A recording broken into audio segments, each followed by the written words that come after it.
question you're looking for. So this is exactly what I'd been asking for, so thank you very much. Okay, thanks. Okay, budget question number 5. Have we worked out what we'll need for FF&E, which is furniture, fixtures, and equipment, and all the costs associated with moving George Mason? And are we sure we have adequate expenditures, adequate funds to cover those expenditures? Or do we need to set any funds aside? So when we look at the budget for the George Mason High School, we've included a little bit more information in this question. So the overall project budget does include funding for furniture, fixtures, equipment, and moving expenses. So the high school project, for anybody who's listening from home, follows the PPEA, the Public-Private Education Facilities and Infrastructure Act, and the type of contract that we used was a guaranteed maximum price. So that established guaranteed maximum price means that amount is established as what we'll pay, and absent any change that we make, that includes all of the costs for the preliminary investigation, the design, the construction, any of their fees, all the costs for taxes, and everything in that GMP. So when we look at the total project budget, it was $120 million. That included $108 million is our construction cost limit for the design build team, which Gilbane is a builder, and we have Stantec and Quinn Evans as the architects.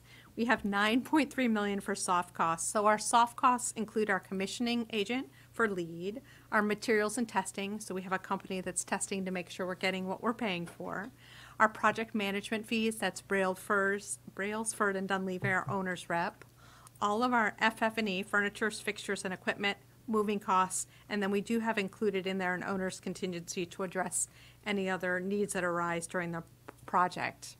And then the remaining portion of that $127 million was $2.7 million that covers financing and bond issuance.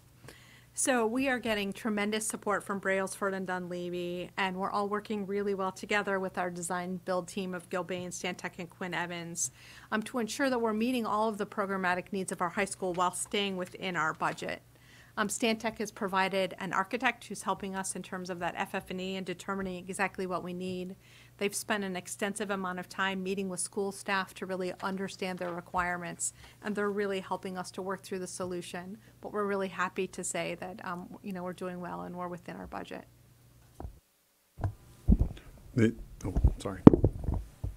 I was just going to add that this is the timeline for this is really coming fast too. Just so you all know, we are anticipating getting something from Brailsford and Dunleavy, or from Stantec within the next couple of weeks for us to sort of take a look at with an overall budget based on what the standard classroom is going to look like, what the standard lab is going to look like, and all of the equipment, and hoping that will come into our budget.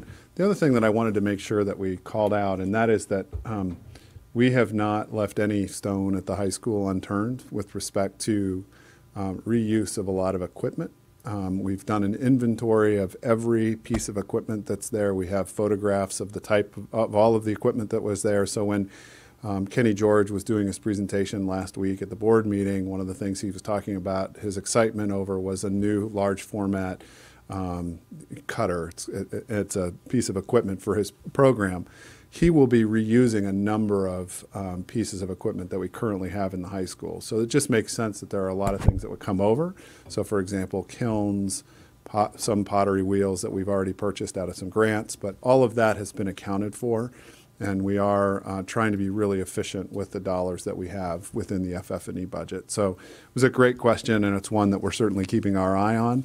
And the other part of it too is if you haven't had a chance to see the 4 classrooms of furniture at the high school, I'd be happy to show you all of that at some point. But there are 4 test classrooms that our teachers at the high school have been going through that have 4 different distributors of the types of equipment that are available, or types of furniture that are going to be available.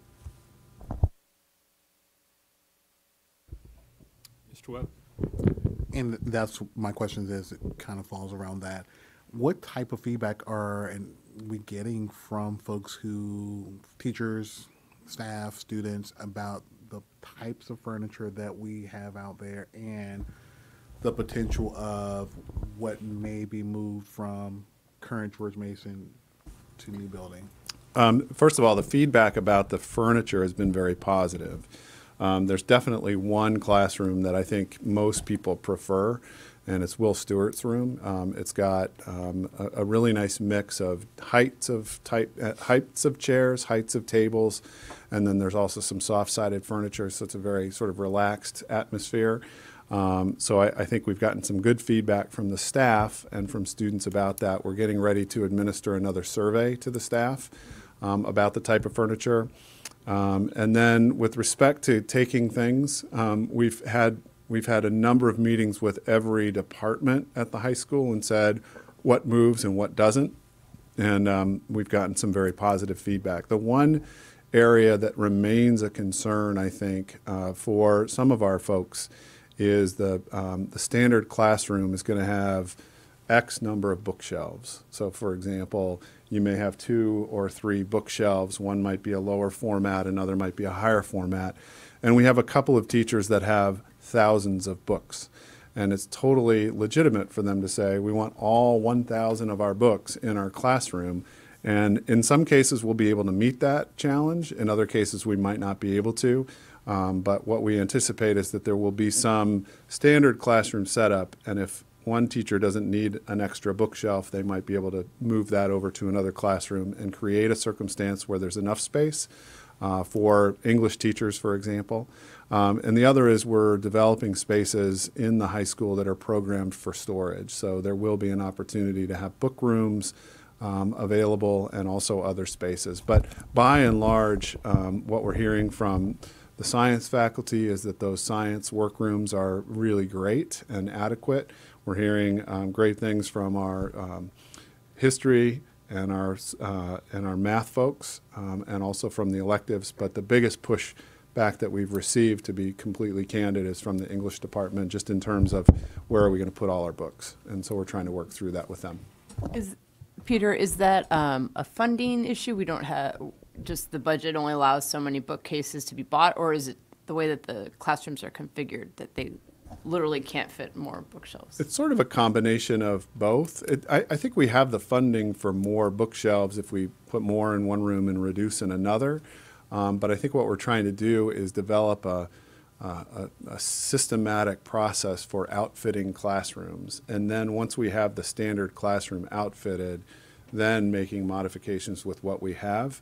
But the other part of it, sort of more to your question as well, is if you look at a standard classroom, you have a teaching wall that has some sort of technology board, whether it's a smart board or something like what we've got here. You've got another wall that might have a whiteboard and some tack board. Then you've got a wall that's windows, and there is a limited amount of space for some bookshelves. But we will have, I am 100% confident we'll have adequate space for everything that we're bringing over and everything we're going to get. It's just how it all pieces together. Mr. Webb. And then just follow-up question with that. With the same kind of questions from teachers, being that this new building really isn't going to, teachers are not going to have their own quote-unquote classrooms, what's been the feedback with that kind of type of setup? That's that conversation has morphed a little bit from what it was originally. So originally we had teacher workrooms, and every teacher would have a station and in that workroom.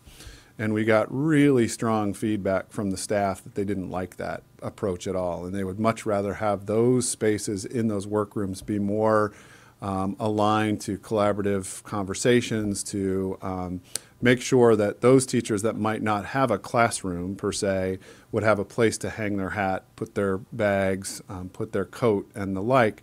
But those spaces have changed to be more flexible.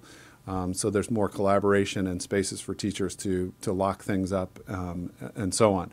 The truth of it is when we open that building in December of next year, we're going to have roughly 900 students, let's just say for round numbers, and the school is built for 1,500. So the utilization rate of that building is going to be fairly low percentage-wise.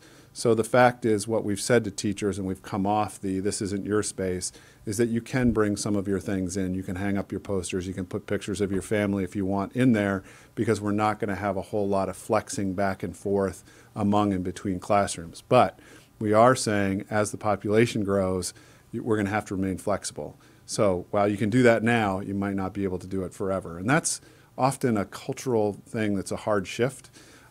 So when we get to that point where there's a greater need for utilization, at that point we'll have those conversations with teachers to say, okay, your room's going to be used a couple more periods because you're teaching 5 in here, but it's available 7. We're going to use it the other 2, and somebody else is going to come in.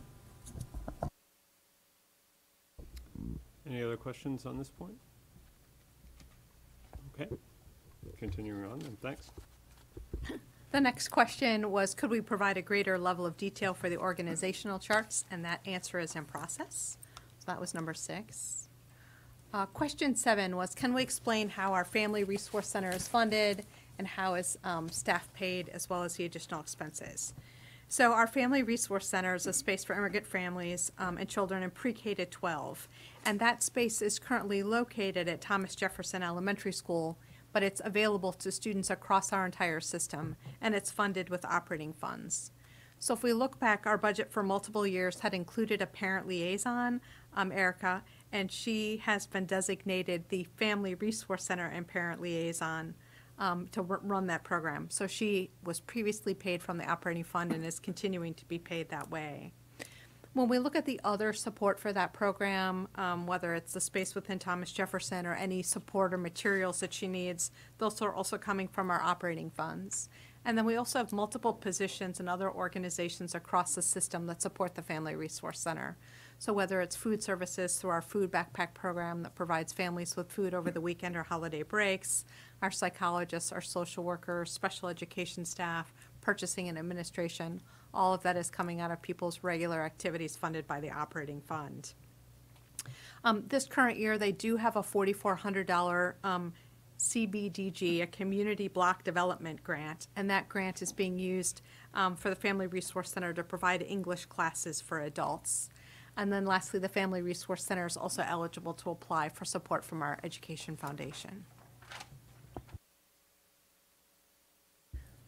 And then I'll roll right into the next one, and then we can answer any Family Resource Center questions. Question number 8, also about the Family Resource Center, is have we thought about opening more FRCs at other schools, specifically Mount Daniel and Henderson? Again, the Family Resource Center is located at Thomas Jefferson, but the goal is really to provide supports and services to all of our families. Thomas Jefferson is centrally located, so it is easy for many families to get to. When we look at other supports that we provide to our families in connection with the Family Resource Center, for example, the backpack program, parents can pick those up at the location that's easiest for them. So at the middle and high school campus, they're picking them up at food service at George Mason. They can pick them up at Thomas Jefferson or Mount Daniel, whatever's easiest for families. And then, of go ahead. course, Erica is also willing to meet with families at any of our sites. They don't have to come to Thomas Jefferson. Not willing, she does, actually. But one of the things that we are hearing with respect to feedback about it is I think our parents really like that centralized location because they can walk from some of our more impacted communities. However, I will say that there is some resonance and some movement towards looking at adding an additional Family Resource Center, but making it more aligned for students with special needs, for example. And the likelihood of it happening at Thomas Jefferson is not great because we'd want to sort of perhaps spread the wealth of that. So that's another item that Rebecca Sharp is working on. Is to share that. One other thing, just by the way, since this is the other part of having Rebecca Sharp as the secret weapon, is she's watching the live stream at home, and we just found out, she did want me to share, and this is good news, is that we do have another mental health first aid set up for February and March, another training, and so we'll get that information out. And she's also working with staff and students around some anxiety working groups. And so she is working through that as part of her role in special services. So back to the FRC.